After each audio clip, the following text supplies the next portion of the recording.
सोचिए, क्या होगा अगर दौलत बनाने का एक ऐसा सीक्रेट हो, एक ऐसा राज जिसके बारे में ज्यादातर लोगों को पता ही नहीं है। आज हम उसी राज से पर्दा उठाने वाले हैं।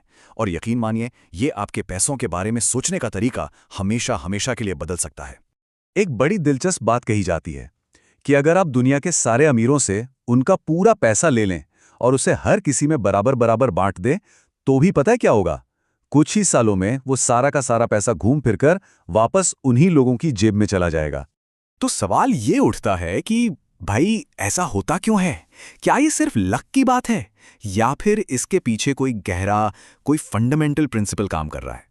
देखिए, इसका राज उनकी सैलरी या महीने की इनकम में नहीं है। नहीं, इसका राज छिपा है इस बात में कि वो किन चीजों को ओन करते हैं। मतलब वो किन चीजों के मालिक हैं, वो क्या कमाते हैं। इससे कहीं ज्यादा जरूरी है कि उनके पास है क्या। अमीर लोग मालिक होते हैं संपत्ति के, जिसे हम इंग्लिश में कहते हैं एसेट्स। अब ये एसेट्स हैं क्या?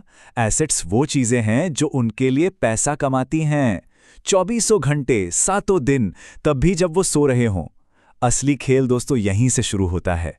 तो सवाल ये है कि इन एसेट्स को बनाना कैसे शुरू करें। इसे समझने का एक बहुत ही आसान तरीका है। अपनी दौलत को एक गाड़ी की तरह सोचिए, और इस गाड़ी को चलाने के लिए लगते हैं दो इंजन। जी हाँ, दो इंजन। चलिए समझते हैं ये कैसे काम करता है।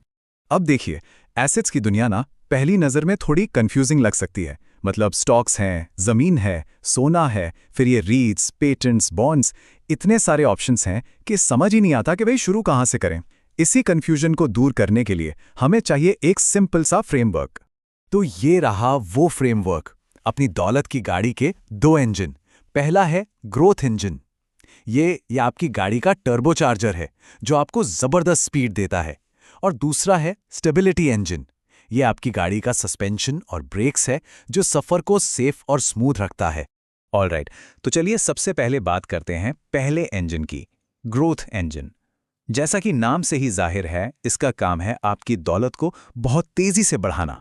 इस इंजन का सिर्फ और सिर्फ एक ही मकसद है, पैसे को इतनी रफ्तार से बढ़ाना कि महंगाई मतलब इन्फ्लेशन उसके आसपास भी न फटक पाए। ये आपकी वेल्थ में वो जबरदस्त जंप लाने के लिए है। अच्छा, इस तरह की ग्रोथ की पावर देखनी है तो जरा इलॉन मस्क के बारे में सोचिए। उनकी नेटवर्थ करीब करीब 42 लाख करोड़ रुपए। सोचकर देखिए ये नंबर। इतनी रकम कोई सैलरी से कमा ही नहीं सकता, इम्पॉसिबल है। तो ये बात बिल्कुल शीशे की तरह साफ हो जाती है।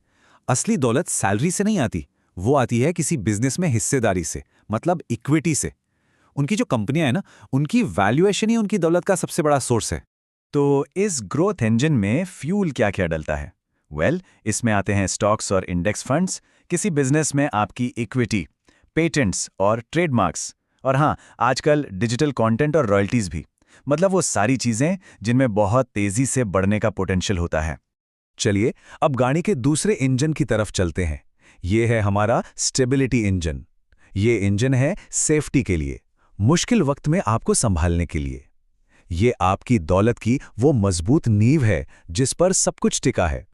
जरा सोचिए, जब फाइनेंशियल क्राइसिस आती है, शेयर बाजार धड़ाम से गिरता है, तो क्या होता है? लोगों के स्टॉक पोर्टफोलियो की वैल्यू रातों रात आधी रह जाती है। वो जो कागज पर दिख रही दौलत थी वो हवा में गायब हो सकती है।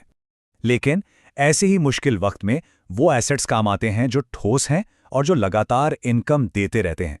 जैसे प्रॉपर्टी से आने वाला किराया या बॉन्ड से मिलने वाला ब्याज। ये एक सेफ्टी नेट की तरह काम करते हैं। जब ग्रोथ इंजन फेल होने लगता है तब यही स्टेबिलिटी इंजन आपको बचाता है। तो इस स्टेबिलिटी इंजन को पावर कहां से मिलती है? इसमें आता है रियल एस्टेट, सोना चांदी जैसी कीमती चीजें, इनकम देने वाले बॉन्ड्स, और हाँ, हमारी पोस्ट ऑफिस या सीनियर सिटीजन सेविंग स्कीम जैसी सरकारी योजनाएं भी। ये सब वो चीजें हैं जो एक रेगुलर और भरोसेमंद इनकम देती हैं।